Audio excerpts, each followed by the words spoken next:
안녕하십니까. 땅짓고 부동산 직독 시간입니다. 오늘도 저희가 2020년 부동산 고수에게 길을 묻는다 신년 특집 시리즈고요. 오늘도 저희가 고종환 한국자산관리연구원장님 모시고 마지막 시간을 좀 진행을 해볼까 합니다. 네, 원장님 안녕하십니까. 네. 오늘 이 시간에는 가장 아무래도 우리 이 방송 보시는 분들이 관심을 가지실 만한 주제, 바로 도대체 그러면 뭐 나는 집을 올해 사야 되느냐 팔아야 되느냐, 아니면 어디에 사야 될 거냐, 언제 팔아야 될 거냐. 예를 들면 또 그 외에 또 뭐 나는 이 부동산에 좀 투자를 하고 싶은데 어떤 지역이나 또 어떤 상품에 투자를 하면 좋을 것이냐, 이런 것들에 대해서 좀 원장님이 좀 속 시원하게 좀 말씀을 좀 해주실 거라고 좀 기대를 하고 있습니다. 자, 원장님 우선 이제 아무래도 이제 주택과 좀 관련해서 지금 뭐 가장 관심을 갖고 있는 게 이 주택 문제인데, 집이 있는 분들, 또 뭐 집이 없는 분들, 무주택자도 있을 거고, 뭐 1주택자도 있을 거고, 다주택자도 있을 텐데, 그 각각의 이제 그 어떤 자기의 처한 상황별로, 그렇죠. 좀 한번 좀 말씀. 네. 뭐 예를 들면 난 무주택자다. 자, 전세 살고 있거나 월세 살고 있는 사람들. 이 사람들은 좀 올해 어떤 식으로 좀, 그렇죠. 포지셔닝을 좀 하는 게 좋을까요? 네. 주택을, 이제 지금까지 주택을 사지 못했던 분들은 저는 지금 너무 조급하게 서둘러 살 필요가 없어요. 이유는 두 가지예요. 하나는 이미 4, 5년, 5, 6년 올라서 집값은 고점 내지 변곡점 상태에 있다. 전환기에 있다. 그게 12, 16 대책이 커다란 분수령을 좀 주고 있다. 내리지는 않아도 이제는 좀 서두르기보다는 관망하면서 차분하게 계획을 세워도 돼요. 지금 집을 잘못 사면 두 번째는 리스크가 커요. 이 고점에서 변곡점에서 집 잘못 사면, 과거에 대표님 기억나요? 저는 선명하게 기억나요. 하우스 푸어. 2006년 말에서 그렇죠. 2007년에 예. 집 샀던 사람들이 그 당시 이제 글로벌 금융위기 터지면서 예, 많이들 고생했죠. 2008년 이후에 그래가지고 2012년 13년 그때 KBS나 MBC 모든 방송의 유행어가 조선일보가 뭔 줄 알아요? 하우스 푸어예요. 하우스 푸어. 집 가진 거지. 나 집 가졌는데요. 집값이 엄마 아파트 예를 들게 12억 주고 샀거든요. 근데 지금 7억 됐거든요. 근데 팔면 되지 않으니까 안 팔리거든요. 그리고 대출을 안 해주거든요. 그래서 나 지금 전세도 내리고 그래도 어떻게 될지 나 지금 어떻게 해야 될지 몰라요. 이 황당한 얘기를 지금 자꾸 잊어먹고 있어요. 오르니까. 주택을 매입하는 것은 이제 두 가지입니다. 주택 구입을 포기하라가 아닙니다. 주택 구입을 지금부터 차분하게 내 집 마련 계획하기에 좋습니다. 문재인 정부는 다행히 이런 점에서는 기회와 희망을 주고 있어요. 잘한 건 잘한 것대로 합시다. 이건 정부 특히 무주택자, 네, 무주택자에게는 굉장히 혜택이 주어져요. 예. 그러니까 서둘지 말라고요. 그래서 어떻게 해야 되느냐? 두 가지 하면 됩니다. 지금부터 청약 통장을 이용해서, 기존 시장은 바라보지 마세요. 기존 시장에 산다면 저는 2년 후를 권합니다. 이때가 변곡점, 이때가 바닥이 옵니다. 두 번째는 신규 분양을 노리십시오. 이제 다행히 내년까지는 서울과 수도권에서 분양 물량이 많이 나옵니다. 근데 문제가 뭔 줄 알아요? 우리 30, 40대 밀레니얼 세대가 청약 가점이 낮아요. 그래서 지금 꿀팁 드립니다. 70점 이상이면 강남에 그냥 재건축 나오는 거 무조건 고해야 됩니다. 분양가 규제할 때 너무 좋잖아요. 로또 분양이잖아요. 두 번째, 60점 넘으면 마용성광 이런 지역을 노리십시오. 84점 만점에. 세 번째, 50점 이상이면 부득이하게 수도권으로 가야 됩니다. 요즘 수원이나 안양이나 이런 지역들에 가서 인기 지역에 하면 됩니다. 그러니까 GTX 뭐 이런 데 있죠. 예, 성도도 포함이 되고. 그 다음에 40점 이하면 너무 애쓰지 말고 2021년 하반기 이후에 3기 신도시가 나옵니다. 엄청 중요합니다. 그럼 어디를 노릴까요? 1위는 가천입니다. 근데 7천 가구밖에 없어요. 그러니까 요거는 쉽지가 않아 보여요. 여전히 그때 경기가 40점 가지고는 안 되죠. 예. 그러니까 이거는 제가 말을 못하고 그냥 있다고만 얘기할게요. 예, 3기 신도시의 물량이 30만 가구나 쏟아져요. 저는 두 번째는 하남 교산 꼭 노리십시오. 하남 미사만큼. 그 다음에 고양 창릉도 관문 효과라고 그래서 의외로 좋아요. 여기 지금 지하철도 연결이 되고, 제가 보면 삼송이나 원흥지구 많이 올랐던 거 아시죠? 요즘 은평 뜨고 있는 거 보시면 아시지 않아요? 그러니까 여러분 의심하지 마세요. 미분양도 날 수 있어요. 40점이면 들어가요. 노리고요. 그 다음에 남양주 왕수, 인천 계양 이런 지역도 좀 노리기 바랍니다. 그러니까 여러분 두 가지를 꼭 말씀드립니다. 내 집 마련 포기하지 말라. 2030년, 40년까지는 서울과 수도권은 집값이 오를 가능성이 많다. 그리고 이미 지나간 것은 잊어라. 마음이 아프죠. 소외됐던 거 잊어라. 희망이 있다. 계획을 짜라. 그렇게 꼭 말씀드려요. 신규 분양에서 그 해법이 찾을 수 있겠습니다. 1주택 예. 근데 그 사람들은 어떻게 있어요, 됩니까? 있어요. 해법이 있어요. 예, 예. 1주택자 가진 분들도 새로 그분들도 집을 이제 뭐 옮기고 싶거나 뭐 이럴 수가 있지 않겠습니까? 그럼요. 예. 1주택자는 두 가지 하면 됩니다. 하나는 그냥 저는 1차는 소득이 있는 젊은 사람은 서울이고 성장 지역, 그러니까 인구가 증가하고 소득이 증가하고 인프라가 확충되고 행정계획, 재정비 계획이나 도시 계획이나 이 상권이 번성되거나 산업단지가 들어서는 곳은 그냥 고민하지 말고 그대로 가시는 겁니다. 고잉하는 계속 겁니다. 보유를 장기 하고 보유. 있는 거죠. 예, 왜냐하면 장기 보유. 예. 그랬을 때 오히려 5년, 10년엔 지금보다도 전세값, 집값이 올라갈 가능성이 많아요. 그 대신 소득이 적거나 너무 큰 주택, 이 주택 외에 노후 준비된 자금이 부족한 분들 지금 중요합니다. 이 두 가지를 해야 됩니다. 그리고 집값이 안 오른다고 고민했던 분이 많아요. 서울에서. 뭐냐면 서울의 집값이 오른다고 그러다 국지적 과열이라고 그랬잖아요. 이런 분들은 절호의 자산 교체 기회가 2020년에 옵니다. 그것도 2020년 상반기에 옵니다. 매물이 나올 때 어떻게 하느냐? 교체해야 됩니다. 어떻게 교체할까요?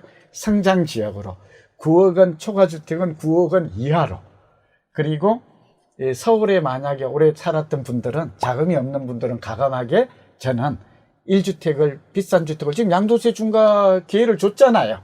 그 대신 수도권에 적정하게 새 주택이면서 교통이 GTX ABC가 대표적이에요. 그리고 신안산선이 대표적이에요. 이 3호선, 4호선, 5호선, 6호선, 7호선, 9호선 연장선이 계속 나오거든요. 여기에 경전철까지. 그러니까 서울 지역 중에서도 제가 이제 예를 하나 들면 청량리라든지 동대문이라든지 망우상봉이라든지 신독산, 예를 들면 이런 지역으로 집값이 싸요. 예, 봉천동도 있고 신림 지역도 나오거든요. 서울대, 강원대 여기 좀 경제적으로 좋아진다는 거잖아요. 이런 지역으로 작은 주택으로 줄여서 슬림한해서 간다면 정말 좋은, 이 기회가 내년 6월 말까지 주어졌다는 거 부지런하게 활용하라. 1주택자는 그렇게 말씀드립니다. 그렇죠. 그러면 이제 뭐 끝으로 이제 다주택자라면 좀 어떻게 좀. 첫째입니다. 줄여야 됩니다. 양적으로. 그러니까 임대주택 사업자로 등록한 분은 그대로 고용하세요. 어차피 8년으로 가거든요. 그리고 기존의 임대주택 사업자는 제가 볼 때는 이미 그 혜택을 상당히 많아요. 그러니까 이대로 가시고요.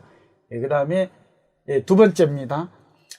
내가 지금 줄이는 방향으로 가라는 것입니다. 줄이는 방향으로. 다운사이징? 예, 다운사이징이나 슬림화를 하라. 근데 슬림화하는 방법이 두세 가지가 있어요. 팔기가 정 아깝다. 그러면 증여로 가세요.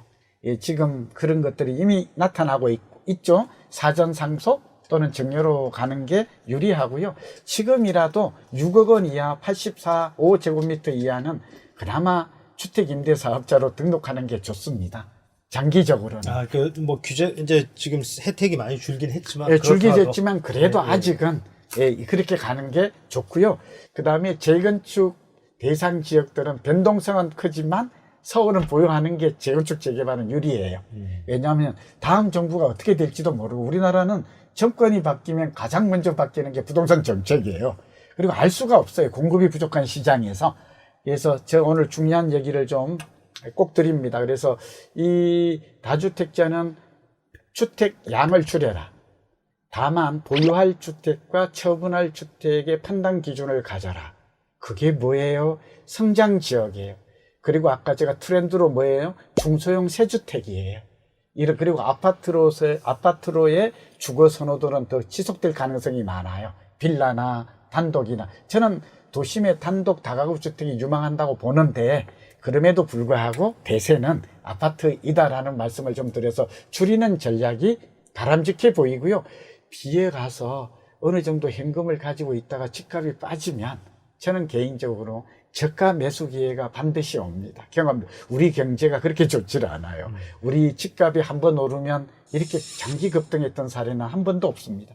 이런 것들을 잘 그러니까 로버트 실러 교수가 했던 평균 회귀 법칙이란 말 외에 설명할 방법이 없어요. 그러니까 많이 오르면 많이 내린다는 거, 그 다음에 산이 높으면 골이 깊다라는 거, 중장기적으로 모든 주택은 평균값을 회귀한다는 거.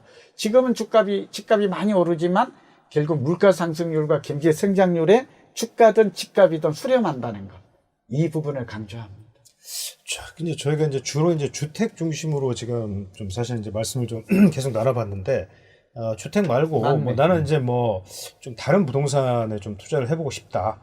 이런 분들도 좀 계실 거예요. 실제로 또 뭐 유동성이 지금 그렇죠. 굉장히 많은 이런 이제 상황이다 보니까. 네. 예. 정말 100만 원 내에 알려두는 자료를 제가 정보를 좀 드릴게요.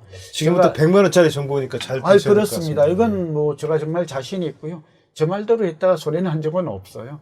전세 가격이 오르는데, 그래서 소형 아파트.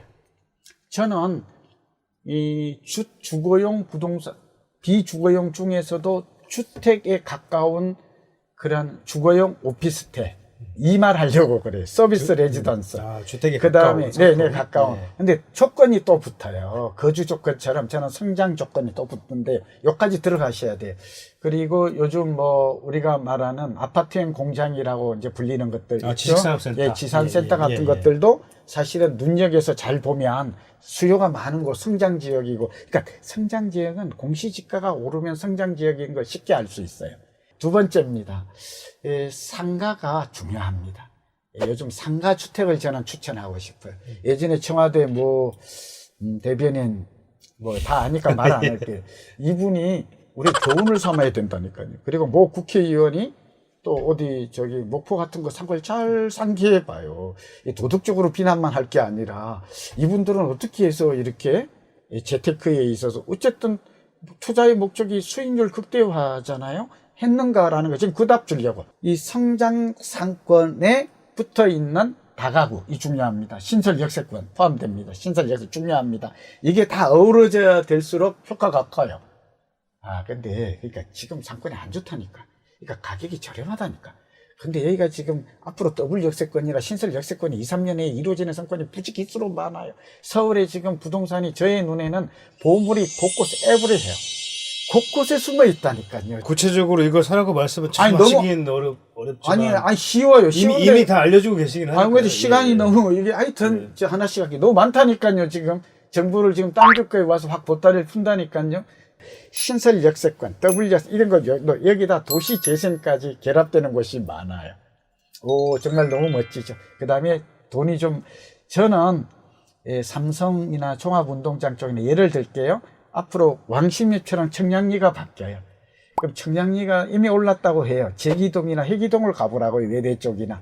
그 다음에 동대문 명목동이나 이런 쪽을 가보면 단독주택 가격이 2천만 원 이하의 새로운 역세권 되는 곳이 평당 말씀 3.3제곱미터당 많아요. 저도 3.3제곱미터당 2천만 원 이하면은 투자성이 있다는 얘기를 많이 들었거든요.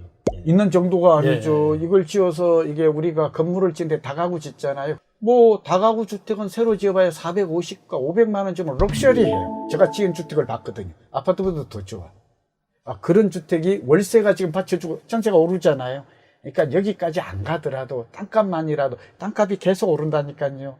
땅값은 딱 2번 내렸다니까요. 97년 말 IMF, 2008년 서브프라임 모기 땅값이 내린 적이 없어요. 물가 상승률이 2% 이내잖아요. 그러니까 서울의 땅값은 오른다라고 예측하고 자산 가치가 증가한다고 예측하고 대비하고 전략을 짜라 이 말이에요. 마지막 꼬마 빌딩. 일본을 보고 제가 5년 전에 배운 건데요. 이런 사람들이 일본은 정말 노후 걱정 없이 살더라고요. 몇 번 얘기했어요. 제가 한국은 일본보다 한 15년, 20년 늦잖아요. 이미 일본에 10년 전에 신주쿠 아카사카에 다가구 주택 샀던 사람 지금 어떻게 사는지 아세요? 제가 다 봤어요. 현장에서. 거주하고 월세가 천에서 강남과 명동 같은 지역이라고 그래요. 이 수익을 노리면서 노후 걱정 없이 100년을 살 수 있어요. 자, 그 다음에 이제 저는 꼬마 빌딩 같은 경우는 돈이 한 20억에서 30억 있다면 주거용, 규제가 마른 주거용보다는 비주거용, 수익형 이런 부동산으로 가라. GTX의 총착력 효과 있죠? 많아요. 수도권도 가격이 싸더라고요. 여기 조그마한 건물도 10억짜리가 저의 눈에는 수두룩해요. LBC 종착역 신안산선 보세요. 아니고 조선일보 다 나와 있는데 굳이 저희 입으로 다 얘기할 필요가 없죠. 숨어 있습니다. 여러분, 숨은 보물들이 좀 많은 것 예, 같습니다. 숨은 보물이 많은데 여러분 우리가 너무 걱정하거나 불안해하거나 또 너무 뭐 투기 이런 거보다는 100세 시대잖아요. 이제부터라도 오늘 제 얘기는 희망과 꿈입니다. 꿈과 희망을 이루면 노인이라고 그러더라고요. 저도 나이가 60 남았는데요. 어쨌든 꿈과 희망 100세 시대에 우리는 얼마든지 준비할 수 있습니다. 네, 아휴, 선생님, 뭐 오늘도 참 너무 유익하고 정말 꿀팁도 오늘 대방출해 주셔서 올해 부동산 투자를 좀 고려하시는 분들은 상당히 아마 또 가슴이 좀 떨리실 것 같습니다. 네. 그 40곳이 저도 궁금하기도 한데 그런 것들을 이제 앞으로 여러분들이 알아서 이제 좀 찾아 나가셔야 되지 않을까. 모든 것은 변화입니다. 변화되는 지역을 주목하시라고 제가 또 한번 대표님 앞에서 이렇게 강조합니다. 변화되는 성장 지역을 노려라. 모든 변하지 않는 것은 아무것도 없다. 네, 네, 선생님, 뭐 오늘 이 시간도 감사드리고요. 저희는 다음 시간에 찾아뵙겠습니다. 네.